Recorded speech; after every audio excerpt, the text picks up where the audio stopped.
Tuntut harga BBM turun, aksi sejuta buruh akan turun ke jalan 10 Oktober. Siap mogok nasional! Siap stop produksi!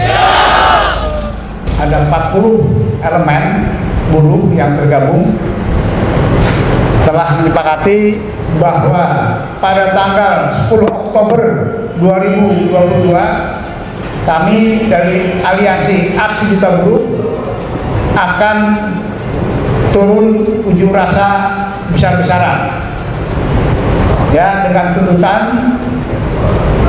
satu, membatalkan kenaikan harga BBM apabila Presiden Joko Widodo tidak mengindahkan tuntutan kami, maka kami akan menuntut Bapak Joko Widodo untuk mundur dari jabatan sebagai Presiden. Subsidi terhadap BBM itu sudah sangat terlalu besar. Dari 170-an sekarang sudah 502 triliun rupiah. Negara manapun nggak akan kuat menyangga subsidi sebesar itu. BBM itu menurut para pakar, hitung-hitungannya tidak ada sebenarnya. Kami juga buruh tahu itu, bagaimana biaya LRT itu. Ya, dulu saya pernah menganalisa itu, LRT di Indonesia sampai $25. Sementara di luar, Bang Kwi Kiangi mengatakan $10 per barel. Kenapa Jokowi ngomong 502 triliun? Bagaimana 400-an lebih triliun itu kemana? Ini kan perampokan sistematis, pakai atas nama negara merampok gitu loh.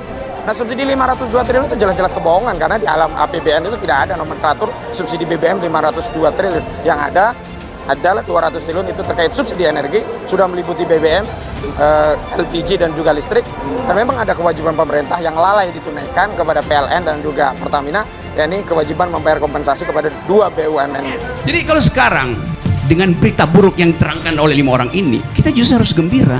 Karena memang itu yang kita duga dari awal. Oh, ini akan terjadi pemburukan. Karena 8 poin yang diterangkan oleh KMI berlaku sekarang. Karena itu mahasiswa betul di end game itu memang sedang terjadi. Bukan karena voluntarisme kita, tetapi faktor-faktor sosiologi bergerombol untuk memastikan bahwa Indonesia sedang berada di ujung kehancuran. Itu artinya janganlah terlalu jahat ya, mengeluarkan narasi rakyat membebani, rakyat membati. Mohon maaf, seluruh rakyat ini, saya menduga kuat mereka ini sekarang bukan terbebani oleh kenaikan harga BBM saja, tapi terbebani dipimpin oleh saudara Jokowi. Nah, harusnya ada pemimpin itu mereka bisa melindungi kita, yang menghindarkan kita dari ancaman-ancaman kesulitan hidup. Tetapi justru kebijakan-kebijakan saudara Joko Widodo ini menambah beban hidup rakyat di tengah badai pandemi yang belum hilang. Aliansi Aksi Sejuta Buruh turunkan harga BBM, cabut UU Omnibus Law Cipta Kerja, dibatalkan RUU KUHP, akan melakukan aksi unjuk rasa akbar serentak pada tanggal 10 Oktober 2022 di Jakarta, di berbagai ibu kota provinsi dan kabupaten atau kota di seluruh Indonesia. Adapun tuntutan yang disuarakan adalah terkait menurunkan harga bahan bakar minyak, mencabut UU Omnibus Law Cipta Kerja, dan membatalkan RUU KUHP. Hingga sekarang aliansi ini telah diikuti lebih dari 40 konfederasi, federasi, serikat kerja di seluruh Indonesia. Ia melanjutkan hal ini justru direspon dengan menaikkan harga BBM yang membuat perekonomian kaum buruh semakin terjepit, dan juga mengesahkan revisi UU nomor 12 tahun 2011 tentang pembentukan peraturan perundang-undangan, sehingga bisa menjadi alat untuk melegitimasi UU Omnibus Law Cipta Kerja yang telah dinyatakan inkonstitusional berdasar oleh Mahkamah Konstitusi menjadi konstitusional dan berlaku di Indonesia, serta kami menolak untuk DPR mengesahkan RUU KUHP menjadi UU KUHP. Aliansi Buruh berpendapat bila menyimak putusan MK tentang UU Omnibus Law Cipta Kerja, tidak mungkin UU ini menjadi konstitusional, bahkan setelah revisi UU PPP disahkan, kecuali diulang dari awal sejak mulai perencanaan dan penyusunannya. Arif menjelaskan salah satu pelanggaran yang tidak memungkinkan UU Omnibus Law Cipta Kerja dapat disahkan adalah putusan MK yang menyatakan bahwa UU Omnibus Law Cipta Kerja tersebut melanggar asas yang tercantum dalam UU PPP. Pelanggaran asas tersebut adalah tidak secara memadai dilibatkannya berbagai pemangku kepentingan termasuk SB atau SB sebagai representasi pekerja atau buruh dalam proses pembentukannya. Susul buruh demo tolak BBM, ribuan mahasiswa UI banjiri patung kuda. Ribuan mahasiswa kembali menggelar aksi unjuk rasa menolak naiknya harga bahan bakar minyak bersubsidi di kawasan Patung Kuda, Jakarta Pusat, Selasa 13 September 2022. Pantauan MNC di portal di lokasi, masa mahasiswa turut melebur bersama ribuan massa buruh yang tengah berunjuk rasa terlebih dahulu. Adapun mahasiswa membawa 5 tuntutan saat unjuk rasa. Kedua, poin pertama adalah menolak kebijakan pemerintah menaikkan harga BBM karena berdampak secara signifikan terhadap berbagai sektor kehidupan. Kedua, kata Bayu, terkait pengendalian APBN untuk meredam dampak krisis energi global yang berdampak bagi masyarakat seperti pengangguran, subsidi BBM dibanding memprioritaskan proyek strategi negara yang minim urgensi. Ketiga, menuntut pemerintah untuk menyelesaikan masalah struktural berbagai penyaluran BBM bersubsidi dibanding melakukan kebijakan pintas tanpa perhitungan dengan matang di masa yang akan datang. Keempat, lanjut Bayu, mendesak pemerintah menjaga stabilitas harga berbagai komoditas pangan imbas kenaikan BBM agar tetap dapat dijangkau masyarakat.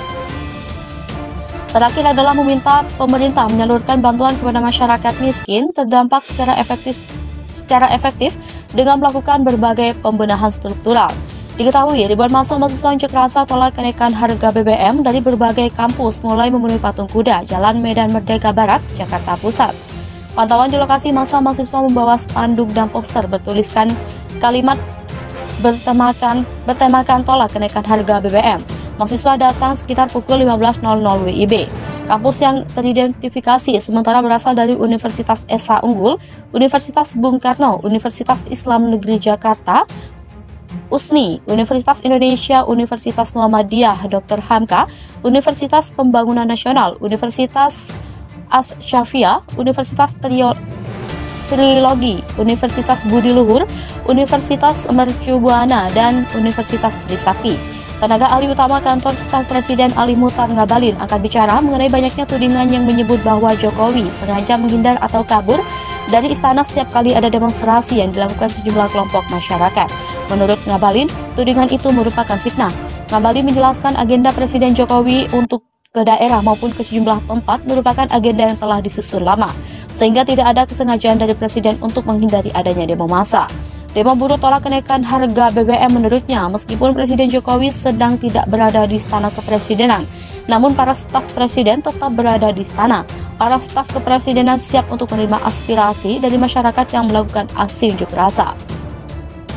Menurut Ngabalin, Kepala Kantor Staf Presiden Muldoko memerintahkan jajarannya untuk tetap berada di istana selama Presiden Jokowi melakukan kunjungan ke luar negeri ataupun keluar daerah, sehingga mereka dapat menjadi perwakilan istana untuk mendengarkan keluhan masyarakat selagi Presiden tak berada di tempat. Dia meminta masyarakat tak berpikiran negatif terkait Presiden Jokowi. Seperti diketahui, sejak pemerintah memutuskan untuk menaikkan harga BBM bersubsidi jenis Pertalite dan solar, gelombang penolakan terus terjadi. Banyak kelompok ataupun organisasi masyarakat melakukan aksi unjuk rasa di sekitaran istana kepresidenan. Namun pada saat aksi penyampaian pendapat itu tengah berlangsung, Presiden Jokowi beberapa kali tak ada di istana. Pada saat aksi unjuk rasa dilakukan, Presiden Jokowi tengah berada di Istana Bogor ataupun di luar kota untuk menjalani sejumlah agenda yang telah di berbagai ibu kota provinsi dan kabupaten atau kota di seluruh Indonesia. Adapun tuntutan yang disuarakan adalah terkait menurunkan harga bahan bakar minyak, mencabut UU Omnibus Law Cipta Kerja, dan membatalkan RUU KUHP. Hingga sekarang aliansi ini telah diikuti lebih dari 40 konfederasi, federasi, serikat kerja di seluruh Indonesia.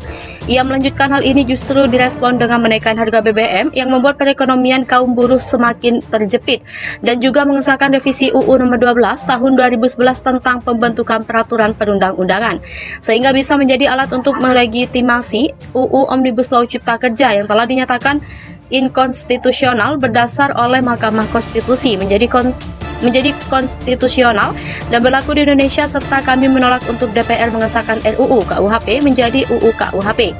Aliansi buruh berpendapat bila menyimak putusan MK tentang UU Omnibus Law Cipta Kerja, tidak mungkin UU ini menjadi konstitusional, bahkan setelah revisi UU PPP disahkan, kecuali diulang dari awal sejak mulai perencanaan dan penyusunannya.